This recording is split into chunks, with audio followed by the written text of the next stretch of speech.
depuis septembre. Je vous propose de prier pour commencer. Prions ensemble.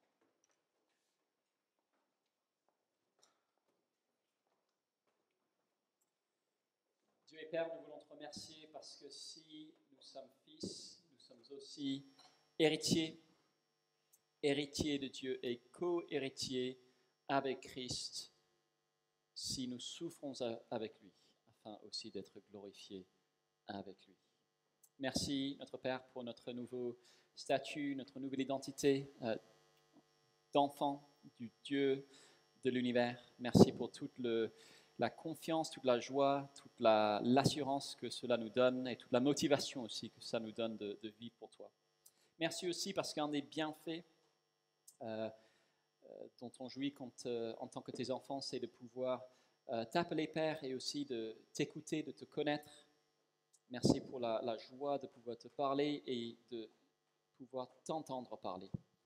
Et on veut te demander, Père Céleste, que tu nous aides cet après-midi à vivre cela, à t'entendre, à t'écouter et puis aussi, surtout, à apprendre à toujours mieux t'écouter. Équipe-nous au nom de Jésus. Amen. Bien, bienvenue à toutes et à tous.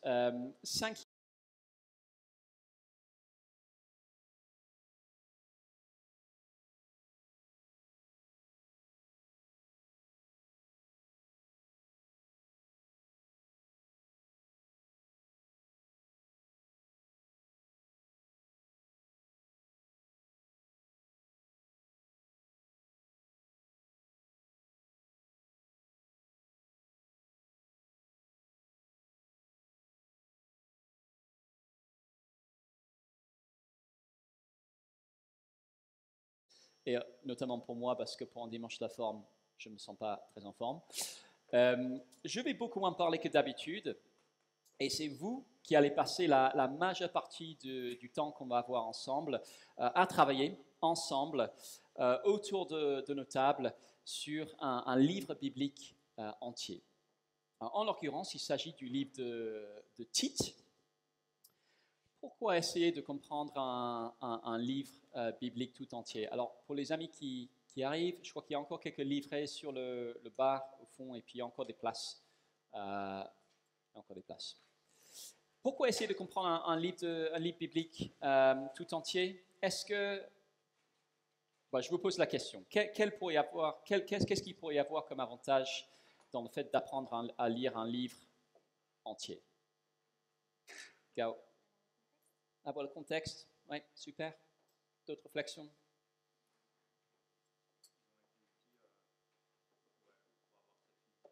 Les livres ont été écrits pour avoir une unité, oui, tout à fait. D'autres remarques? Une dernière remarque. Pourquoi apprendre à lire un livre en entier?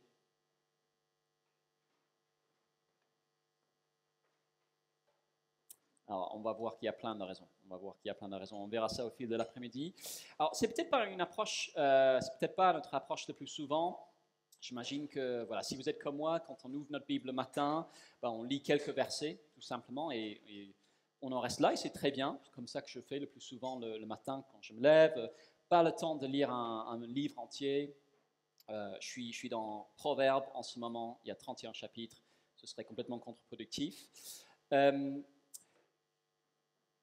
Pourquoi essayer de comprendre un livre tout entier? Alors cette semaine, je ne sais pas si vous étiez au courant, mais c'était la Saint-Valentin. Si vous n'étiez pas au courant, vous avez toute ma compassion.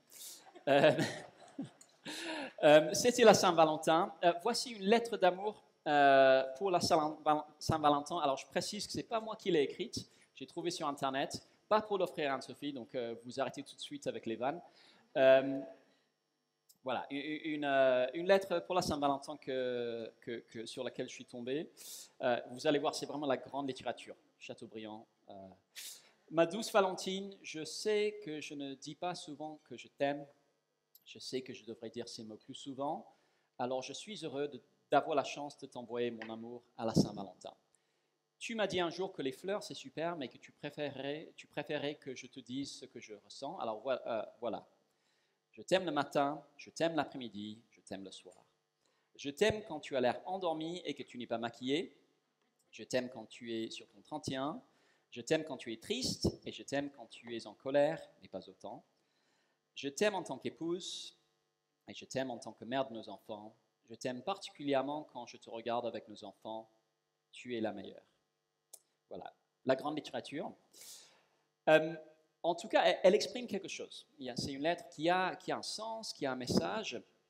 Imaginez, juste à titre totalement hypothétique, que je donnais cette lettre à Anne-Sophie pour la Saint-Valentin, je ne l'ai pas fait, mais que j'offrais cette lettre à Anne-Sophie pour la Saint-Valentin, mais qu'au lieu de lire toute la lettre, elle se concentrait, elle ne lisait qu'une partie.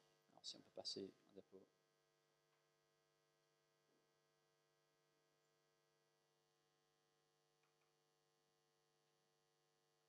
Ça bug. Ah, il ne veut pas. C'est pas grave. Imaginez que, au lieu de lire l'ensemble, elle ne lisait que la petite partie qui dit « Je t'aime quand tu es triste ». Je t'aime quand tu es triste. Elle ignorait tout le reste, elle ne lisait que ça. Et si c'était ça, je pense qu'elle risquerait d'avoir un peu une fausse idée du message que j'essaie d'envoyer par cette lettre magnifique. Genre, quoi, tu veux que je sois triste, c'est ça? Tu vas voir. Alors qu'au contraire, le message de cette lettre est au contraire que je t'aime tout le temps, quelle que soit la situation, quelle que soit ton humeur, etc. Alors, ça ne veut pas dire qu'il ne pourrait pas y avoir un intérêt à réfléchir sur cette lettre, phrase par phrase. Je t'aime le matin, et puis le lendemain, je t'aime l'après-midi, et puis encore, je t'aime le soir. Quelqu'un pourrait profiter de lire petit à petit. Mais si on va profiter de chaque élément, on a besoin de comprendre le message de l'ensemble, qui dit « je t'aime tout le temps ».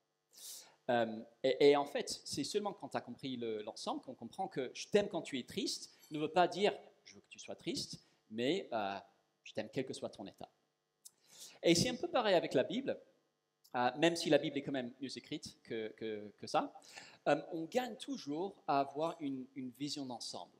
Par exemple, d'un livre biblique avant de se plonger dans les détails.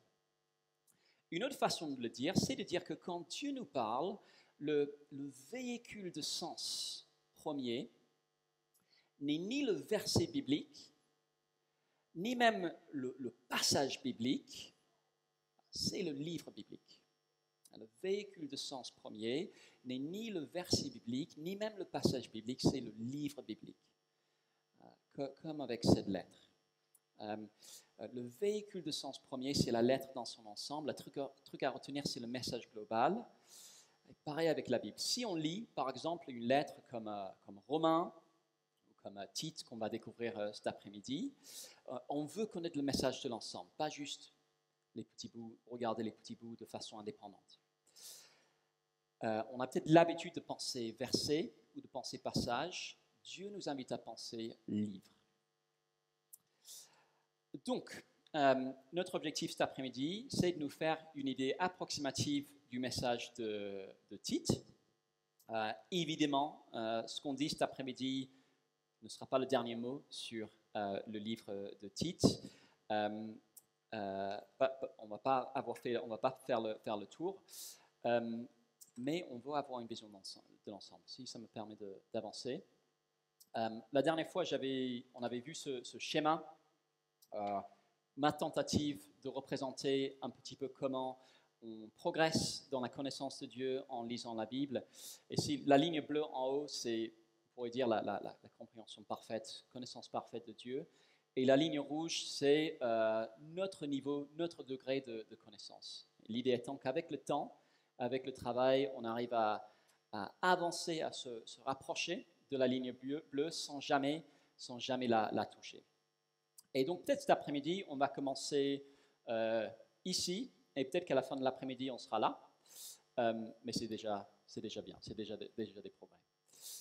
Pour faire ça, 3 choses à faire. Prier, on a déjà fait. Lire, et puis réfléchir. Ou pour être un peu plus précis, on va suivre une méthode que certains appellent la méthode Oya, peut-être que vous connaissez. 3 temps. D'abord, un temps d'observation. Ensuite, on fera une petite pause pour mettre nos observations en commun. Ensuite, un temps d'interprétation. Et enfin, un temps d'application. On essaiera de tirer les applications pour nous à partir de notre travail. Alors, la prochaine chose qu'on va faire, c'est qu'on va simplement lire le livre ensemble. Et en fait, vous avez tout le texte de Tite dans ce livret. Si pour certains, ou peut-être plutôt pour certaines, ce livret ressemble à un support que vous avez déjà vu ailleurs, par exemple à une conférence chrétienne pour femmes, ce n'est pas un hasard. Et merci Deborah Prisk pour son travail. On va suivre Tite ensemble. On a l'ensemble du texte dans ce livret. Et il y a Deborah qui va venir lire. Donc on va suivre ensemble. Après que Deborah aura lu, on va relire silencieusement autour de nos tables. Et ensuite, il y aura quelques petites questions pour nous aider à entrer dedans. Mais on peut suivre ensemble et Deborah va venir nous lire.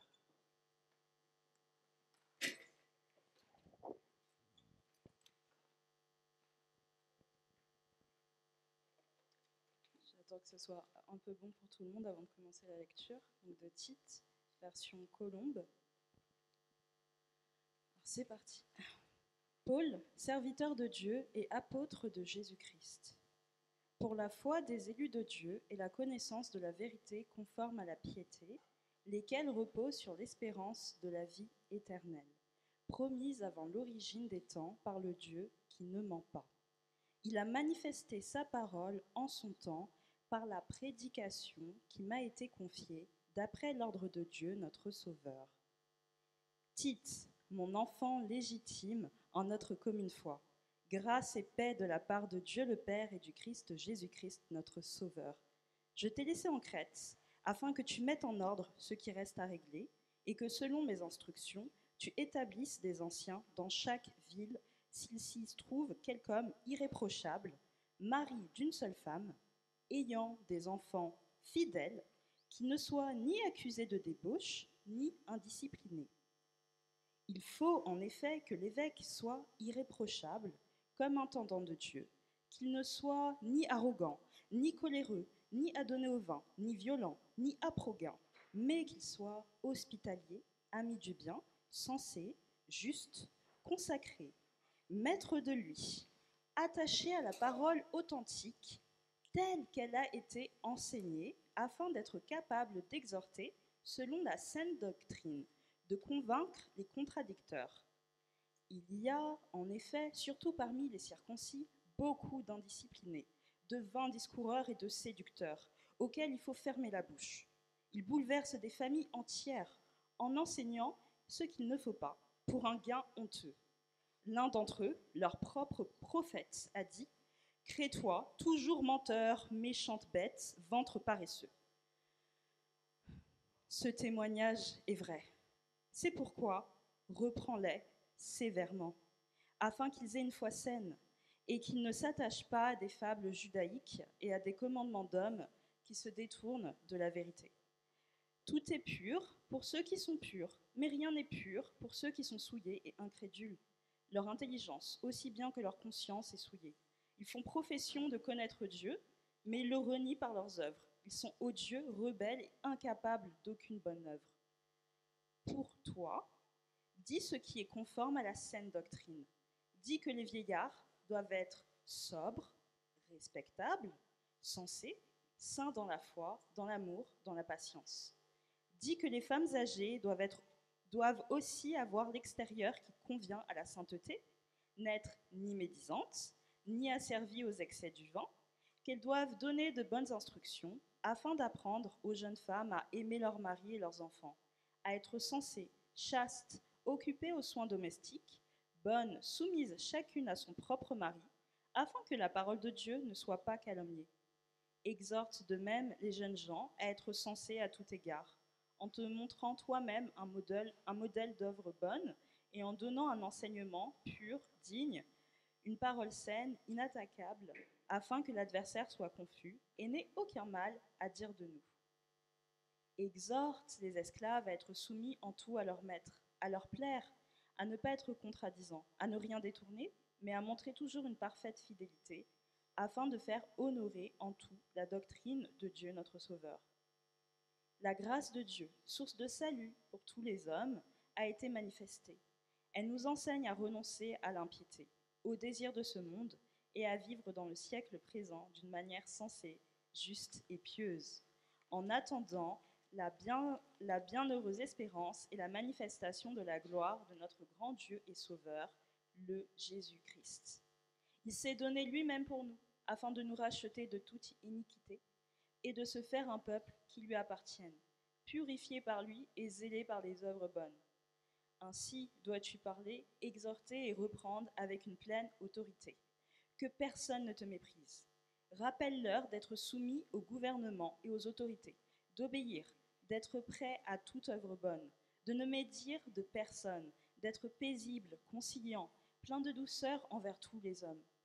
Car nous aussi, nous étions autrefois insensés, désobéissants, égarés, asservis à toute espèce de désir et de passion, vivant dans la méchanceté et dans l'envie, odieux, et nous haïssant les uns les autres.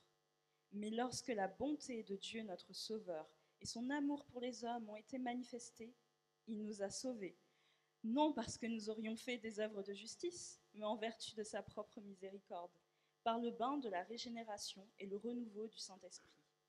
Il l'a répandu sur nous avec abondance par Jésus-Christ notre Sauveur, afin que, justifiés par sa grâce, nous devenions héritiers dans l'espérance de la vie éternelle.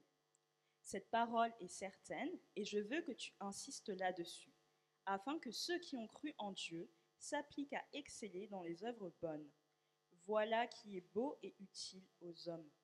Mais évite les folles discussions, les généalogies, la discorde, les disputes relatives à la loi, car elles sont inutiles et vaines. Éloigne de toi, après un premier et un second avertissement, celui qui cause des divisions, sachant qu'un tel homme est perverti, qu'il pêche et se condamne lui-même. Lorsque je t'enverrai Artémas ou Tychik, empresse-toi de venir me rejoindre à Nicopolis, car c'est là que j'ai résolu de passer l'hiver. Aie soin de pourvoir au voyage de Xénas, le docteur de la loi, et d'Apollos, en sorte que rien ne leur manque. Il faut que les nôtres aussi apprennent à exceller dans les œuvres bonnes pour subvenir aux nécessités urgentes, afin de ne pas être sans fruit. Tous ceux qui sont avec moi te saluent. Salue ceux qui nous aiment dans la foi. Que la grâce soit avec vous tous. Amen. Merci beaucoup. Page 7, vous avez quelques questions. Première chose à faire, c'est simplement de relire. Ça a pris 5 minutes de lire tout un livre biblique. Prenons 5 minutes individuellement, tranquillement pour relire. Et puis, 2 questions sur lesquelles travailler. D'abord, la structure. Est-ce qu'on peut arriver à découper le passage, ou plutôt le livre, en sections? J'ai dit entre 3 et 6. C'est un peu arbitraire, mais pas trop. Voilà, entre 3 et 6, c'est bien. Et puis, en relisant aussi, est-ce qu'il y a des répétitions? Est-ce qu'il y a des mots ou des idées qui reviennent plusieurs fois? Et essayons d'arriver à un peu un commun accord autour de nos tables sur la structure et sur les répétitions. Donc, on relit, et puis structure et répétition. C'est bon pour tout le monde? Alors, on va se donner une demi-heure pour ça. On va se donner jusqu'à 15h20. Donc, c'est parti.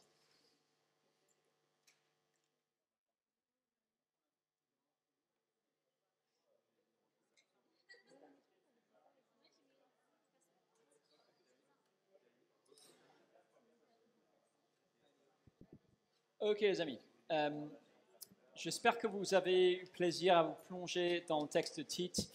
Je vais maintenant interroger chaque table et puis à la fin, je mettrai une note à chaque table. Pas vraiment. Alors, commençons peut-être simplement par le plus facile, entre guillemets. Les répétitions. Est-ce qu'il y a des mots ou des idées qui reviennent plusieurs fois dans cette lettre? Qu'est-ce que vous avez trouvé? Les œuvres bonnes, super. Ouais, ok. D'autres choses? Saine doctrine, oui, tout à fait. La piété, ouais, peut-être pas loin des bonnes œuvres, mais oui, la piété. Le fait d'exhorter, de dire des choses, oui, tout à fait. Ouais, la saine foi, la piété, ouais, les œuvres bonnes. Ouais. Sauveur, oui, tout à fait. Mhm.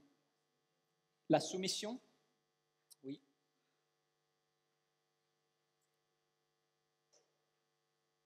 Encore des mots ou des idées qui sont là plusieurs fois. Manifester, manifestation, oui, tout à fait. Comment? Oui, je crois que ça a été dit, ouais, mais l'idée d'exhorter, ouais. La parole, ouais. Voilà, alors, peut-être que plusieurs de ces mots, ça fait pas mal de choses, mais en fait, peut-être qu'il y a plusieurs idées qu'on pourrait regrouper un petit peu sous une même rubrique. Peut-être que, par exemple, la parole et la vérité, bah, c'est deux choses qui vont ensemble. Peut-être que les œuvres bonnes, la piété, c'est des idées qui sont assez proches les unes des autres.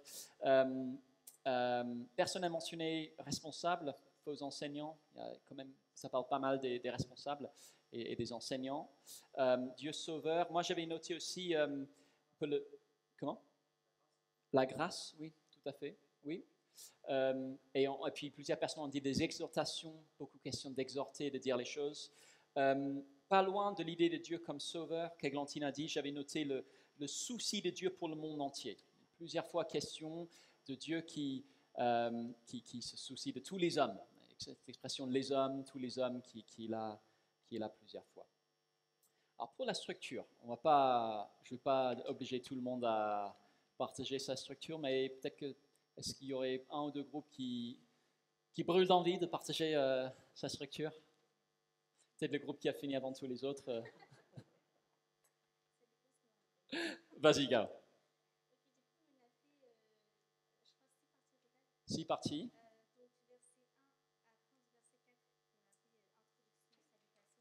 Donc 1 à 4 et le titre c'était Salutations, ok.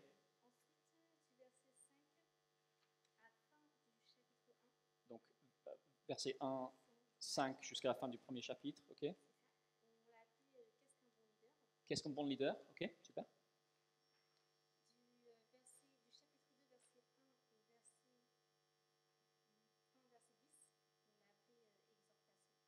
De 1, verset 1 à 10, exhortation, ok.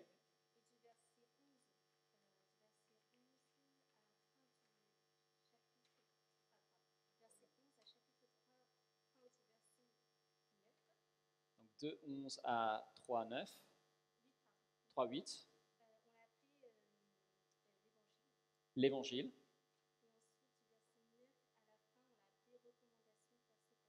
Ok, recommandation perso pour titre pour la fin. Ok, super. Merci beaucoup, super. Est-ce qu'il y a un autre groupe qui aimerait partager sa structure? Charles?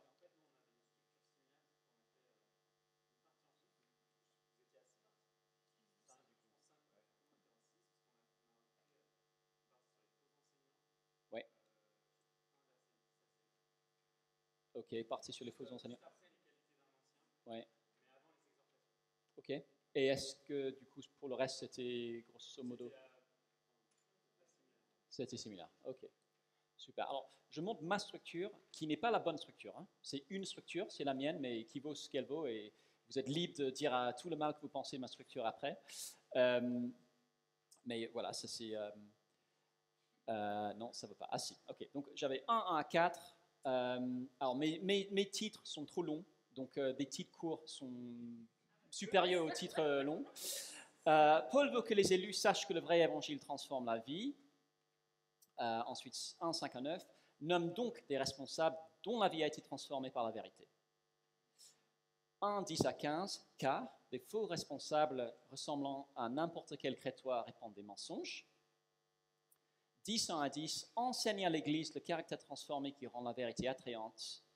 2, 11 à 15, car ce caractère est justement ce que nous enseigne le vrai évangile. 3, 1 à 15, enfin, enseigne-leur à l'Église la bonté envers tous, qui reflète la bonté imméritée de Dieu envers nous. Alors, moi, j'avais la semaine pour travailler dessus, vous avez une demi-heure, donc, et voilà, c'est une proposition. Juste une remarque, c'est que quand on veut découper un livre, alors déjà, pourquoi travailler sur la structure d'un livre? Est-ce que c'est parce qu'à Connexion, on est un peu scolaire, un peu psychorigide, un peu maniaque? J'espère que non. C'est simplement une façon de dire que l'ordre des choses est important. Et ça m'a été rappelé dans une discussion très profonde et éclairante il n'y a pas longtemps avec Jason sur l'ordre dans lequel il faut regarder les films Star Wars. Parce que Jason est convaincu que c'est très important. Il faut commencer par l'épisode 4, puis 5, et puis on revient 1, 2, 3, et puis 6, 7, 8, 9. Voilà l'ordre dans lequel il faut regarder Star Wars si on veut comprendre les choses. Et de la même manière, être attentif à l'ordre des choses et comment les choses sont structurées, bah, ça nous aide à comprendre quelle est l'argumentation du livre. Par où est-ce que l'auteur veut nous faire passer? Comment est-ce qu'il nous fait passer d'un point A à un point B? Ensuite, quand on essaie de découper un livre, c'est bien d'essayer de relier les parties. Ce n'est pas juste un vrac. Quels sont les liens logiques entre les parties? Alors, il ne s'agit pas du tout de dire que c'est la bonne réponse ou quoi que ce soit, mais j'ai essayé de le faire, par exemple, en disant que donc le début, Paul veut que les élus sachent que le vrai évangile transforme la vie, donc il faut nommer des responsables dont la vie a été transformée par la vérité. Quel est le lien logique entre les parties? Alors jusqu'ici, tout ce qu'on a fait, c'est d'observer ce qui est là. Mais ensuite, on doit se poser la question, pourquoi est-ce que Paul parle de ces choses? Où est-ce qu'il veut en venir? Où est-ce que Dieu veut voilà, quel est le message que Dieu veut nous faire passer par tout cela? On a beaucoup d'informations, et comment est-ce qu'il faut les interpréter? Et une question importante à se poser pour savoir ce que Dieu veut nous dire par tout ça, c'est de nous demander dans quel contexte est-ce que Paul s'exprime? Quelle était la situation, le contexte qui l'a amené à prendre sa plume et à commencer à écrire cette lettre-là? Et ça, quelque part, c'est quelque chose qu'on fait tout le temps dans la vie de tous les jours. On réfléchit au contexte. Si par exemple je dis il y a un extincteur au fond de la salle, le contexte de la phrase est important. C'est peut-être parce qu'on est en train de faire une visite santé-sécurité, c'est peut-être parce que quelqu'un ne connaît pas, apprend le français et ne connaît pas le mot extincteur, donc je dis il y a un extincteur au fond de la salle, peut-être parce que le bâtiment est en train de brûler. Donc le contexte est important, et c'est seulement quand on comprend le contexte qu'on peut comprendre la phrase. Donc même question avec la Bible, et c'est ce que je nous invite à faire maintenant. Quel était le contexte qui a amené Paul à écrire Tite? Et donc on va travailler sur les questions sur la page 8, questions sur le contexte, et ensuite essayons de formuler en une phrase son objectif en écrivant Tite. Une formule que j'essaie d'utiliser quand j'essaie de comprendre la Bible, c'est contexte plus contenu égale message. Le contenu, on a déjà un petit peu vu. On veut aussi se demander quel est le contexte et donc quel est le message. Donc, donnons-nous, alors il est 15h30, donnons-nous jusqu'à 15h45, allez, 50, pour les questions sur la page 8, sur le contexte et sur l'objectif de l'auteur. C'est bon pour tout le monde? C'est parti.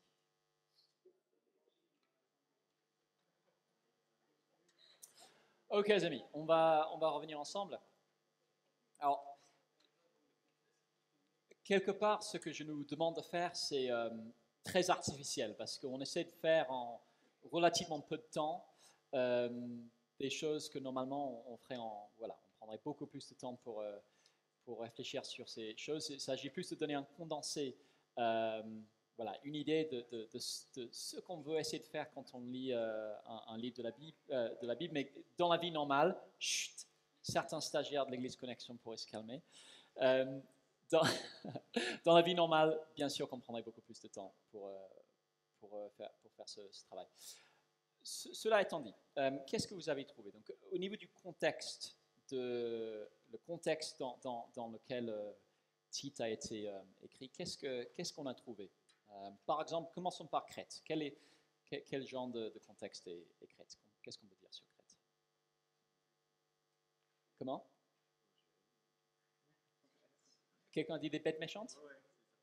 Ouais, ok, ça marche. Tu veux développer? Non, c'est clair. Ouais. Ouais. Pas très élogieux de la société. Ouais. Qu'est-ce qu'on pense des autres? Qu'est-ce qu'on a trouvé?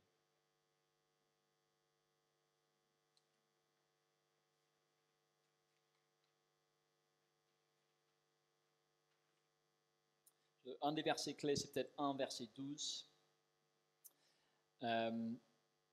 qui est quand même assez rigolo parce que Paul veut décrire la société crétoise, mais il n'ose pas juste donner son propre avis. Donc il cite un poète crétois ou un prophète, et il dit en gros, lui a dit que tout est pourri, que c'est des bêtes méchantes et ils sont très malhonnêtes, et en fait c'est vrai. Donc en gros, vous le dites vous, et eux ils le disent eux-mêmes, enfin les Crétois le disent eux-mêmes, et je suis plutôt d'accord avec eux. Société corrompue. Apparemment, il y avait un verbe, un mot qu'on avait inventé au 1er siècle, crétaniser, qui voulait dire être malhonnête. Donc voilà, ça c'était universellement reconnu à l'époque. Et en gros, Crète, c'est donc une société où voilà, la vertu morale n'est pas, le niveau de vertu morale n'est pas très élevé. On pourrait dire que c'est une société où il y a ce schéma-là. Mensonge égale implique des mœurs corrompues. Le genre de société où on se demanderait, mais voilà, on se dirait, ils sont à 1000 km de Dieu. Comment est-ce que des gens d'ici pourraient croire en Jésus, pourraient vivre pour Jésus? C'est impossible. Et peut-être que ça nous est déjà arrivé, des contextes, peut-être notre travail, peut-être notre voisinage, peut-être des milliers qu'on fréquente. Non, mais ils sont à 1000 km de Dieu. Jamais de la vie, ils ne pourraient croire. Ça, Crète, c'était comme ça.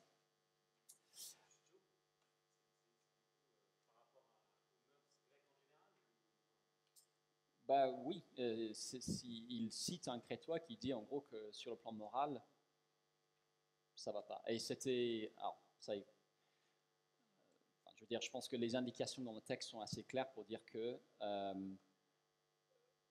on n'avait pas besoin d'être chrétien pour reconnaître que sur le plan moral, c'était pourri. Ouais.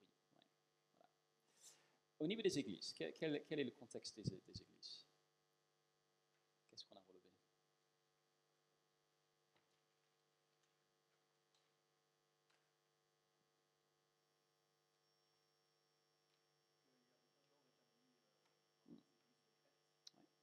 Pas d'ordre établi. Comment tu le sais?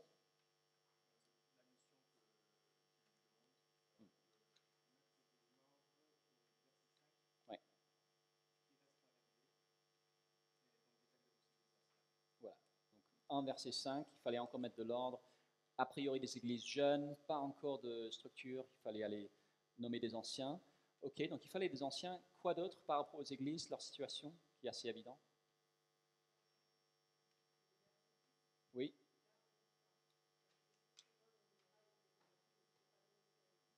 Oui.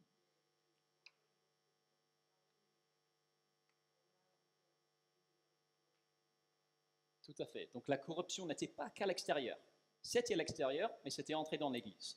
Il y avait des faux enseignants qui enseignaient autre chose que la vérité et qui déstabilisaient tout le monde. Et donc ce n'était pas juste au niveau de Crète, dans son ensemble, qu'il y avait ce schéma, mensonge implique mœurs. En fait, même chose commençait à se produire dans l'Église. Si on enseigne des mensonges, c'est normal si, sur le plan moral, ça part en vrille aussi. Quel que soit le contexte, ça va toujours être ça. Si on n'enseigne pas la vérité, ce n'est pas juste les idées qui qui sont fausses, c'est aussi le mode de vie qui va pas bien aller. Et puis le rôle de Tite dans tout ça, qu'est-ce qu'on peut dire là-dessus?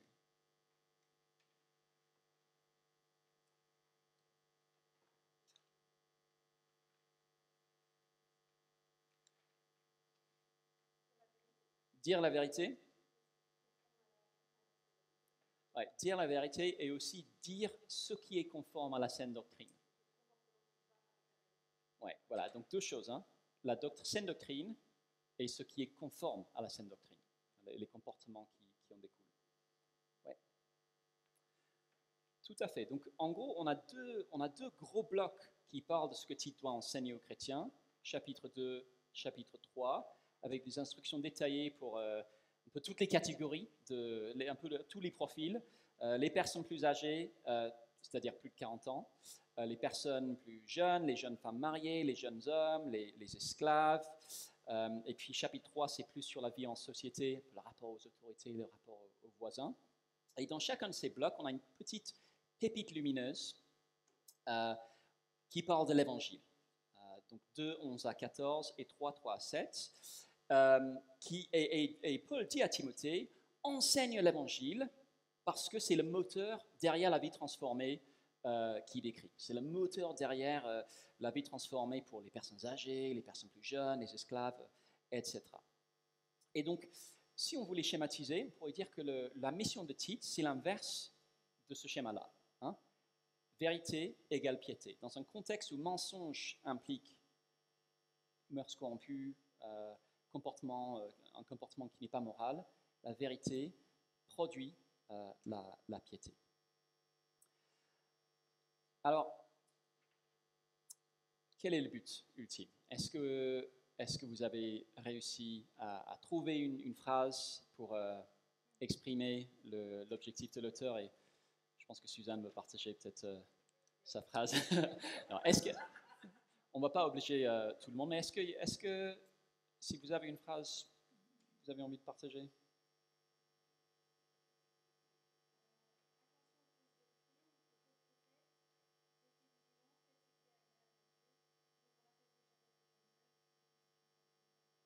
Super, génial, super. Quelqu'un d'autre?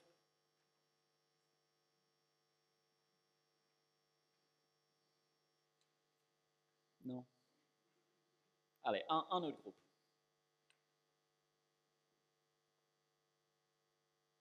Ou est-ce que c'est juste que en fait, vous n'avez pas encore eu le temps de trouver une phrase? Ok, bah, c'est pas grave. Voilà, de faire ça en 20 minutes, c'est pas évident. On veut être attentif aux indications que l'auteur nous donne dans le texte qui parle de son objectif. Hein. Donc, des phrases qui commencent par exemple par « afin que » sont toujours très éclairantes parce qu'elles nous donnent un petit peu une idée de là où il veut en venir. Par exemple, au chapitre 2, il y a trois fois qu'on a l'expression « afin que ». 2 verset 5, il faut faire ça afin que la parole de Dieu ne soit pas calomniée. Verset 8, afin que l'adversaire soit confus. Et verset 10, afin de faire honorer en tout la doctrine de Dieu notre Sauveur. Et donc il y a ce souci que par le comportement des chrétiens, d'abord que l'évangile ne puisse pas être calomnié ou critiqué, que là où quelqu'un voudrait dire du mal des chrétiens, il ne puisse pas le faire parce que le comportement est tellement exemplaire que ça les empêche de le faire. Et aussi, ça va plus loin, verset 10, faire honorer en tout la doctrine de Dieu notre Sauveur. C'est-à-dire que par le comportement des chrétiens, on va voir que l'évangile, ce n'est pas juste un message parmi d'autres, mais c'est la vérité. Donc voici, moi je vous partage juste ma phrase qui vaut ce qu'elle vaut. Et voilà, j'ai eu plus de temps à travailler dessus que vous. Pour trouver la vérité, une société malmenée par des mensonges doit avoir des vies transformées par la vérité. Organiser l'Église dans cet objectif-là. Ou peut-être pour faire les choses un peu différemment, quelle est un peu la leçon, quel est le principe qui drive tout le livre, quelle est la leçon que Dieu veut nous transmettre? Le vrai évangile produit la piété attire au vrai évangile, et l'Église en est la vitrine. Tout ça veut dire qu'en fait, Tite c'est un livre super positif sur nos possibilités de voir des personnes, même celles qui paraissent hyper loin de Dieu, les gens où on se dirait non mais jamais la vie ils pourraient croire en Jésus, hyper positif sur les possibilités que ces personnes-là soient sauvées, grâce au témoignage de l'Église. C'est un peu la stratégie missionnaire de Dieu. Peut-être que vous savez qu'il y a plein de livres qui sont écrits sur la mission, sur l'évangélisation. Il y a plein de conférences qui sont organisées sur comment, au XXIe siècle, atteindre nos contemporains avec l'Évangile, comprendre la culture, faire des passerelles, tout ça. Et il y a beaucoup de bonnes choses qui sont proposées. Mais c'est très intéressant de voir que quand Paul parle de la stratégie missionnaire pour atteindre une société hyper loin de Dieu, c'est super terre à terre. C'est croyez l'Évangile et puis soyez cohérents avec l'Évangile. Quel est le geste le plus beau et utile qu'on pourrait faire pour nos collègues, nos voisins, nos amis? On peut leur parler de l'Évangile, mais aussi leur montrer la vie de piété, les œuvres bonnes qui donnent de la crédibilité à l'Évangile, qui montrent que ce n'est pas juste des paroles en l'air. Et je trouve que c'est un super antidote au défaitisme qu'on peut connaître parfois dans notre témoignage. Avant d'être avec l'Église Connexion, on était dans une implantation d'église dans le 9e, et voilà, très souvent, on était un peu désespéré, on essayait de partager notre foi, on n'avait pas beaucoup d'occasions, et puis on se disait que mais ces personnes sont juste tellement loin de la foi en Jésus, jamais la vie elles pourraient se convertir. Et Paul dit non. La vérité produit la piété, et la piété sert de publicité, et la piété sert de publicité pour la vérité. Croyez l'Évangile, soyez transformés par l'Évangile, c'est ça la stratégie missionnaire de Dieu. Autre implication, ça veut dire que là où il y a des personnes qui prétendent apporter un message de vérité, peut-être il y a plein d'enseignants aujourd'hui qui prétendent avoir la vérité. Comment savoir si c'est le cas? Il faut regarder leur vie. Et c'est aussi le problème un petit peu avec des pasteurs sur Internet, par exemple. J'imagine qu'on écoute tous des podcasts, on lit des blogs, des choses comme ça, il n'y a rien de mal en soi, mais dans la mesure où on ne voit pas la vie des personnes, on ne voit pas si l'Évangile est en train de produire la piété, et du coup, c'est un problème, parce que selon Tite, vérité implique toujours piété. S'il n'y a pas la piété, on peut se demander s'il y a la vérité derrière. Alors, une fois qu'on a essayé de formuler un petit peu l'objectif d'un livre, ce qu'on veut vraiment faire, c'est tirer les applications pour nous aujourd'hui. Donc, on va terminer par là. On va se donner jusqu'à 16h20 pour ça, en prenant un temps de prière aussi. Si vous avez réussi à faire une phrase de résumé, utilisez votre phrase pour tirer des applications. Sinon, j'ai simplement mis quelques pistes de réflexion, quelques questions au niveau de l'application que vous pourriez utiliser. Et on va dire qu'à 16h15, on arrête de discuter et on prend du temps pour prier en lien avec tout ça. À tout à l'heure.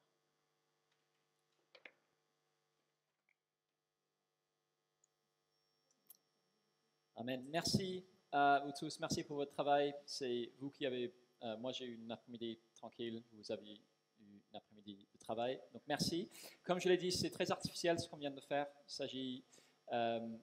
très expéditif. Il s'agit plutôt de donner une idée du genre de travail qu'on veut faire si on veut vraiment entendre Dieu nous parler. Et vraiment, ma prière, c'est que plus on est ambitieux dans le travail qu'on essaie de faire sur la Bible, plus on se rend compte que Dieu a beaucoup plus de choses à nous dire que ce qu'on croit actuellement. Et ce n'est pas un exercice académique. Au contraire, c'est quelque chose qui transforme notre cœur et qui le remplit de joie parce qu'on découvre que notre Père a beaucoup plus de choses à nous dire que ce qu'on pensait. On va s'arrêter là. Je vais juste prier pour terminer et puis on va se quitter.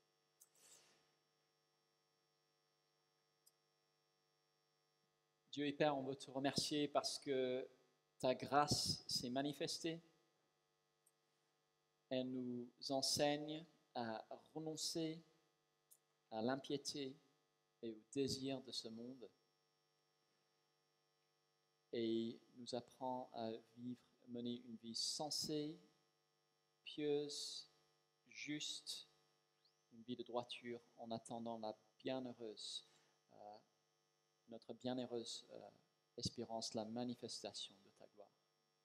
Merci parce que Jésus s'est donné pour faire de nous un peuple zélé pour les œuvres bonnes.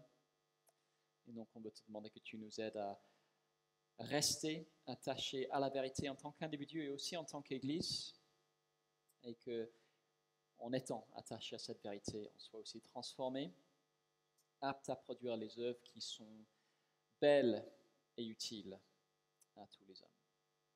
Au nom de Jésus. Amen. Bon après-midi et à très vite. Et s'il y a la moindre question sur le moindre point que ce soit, je suis là.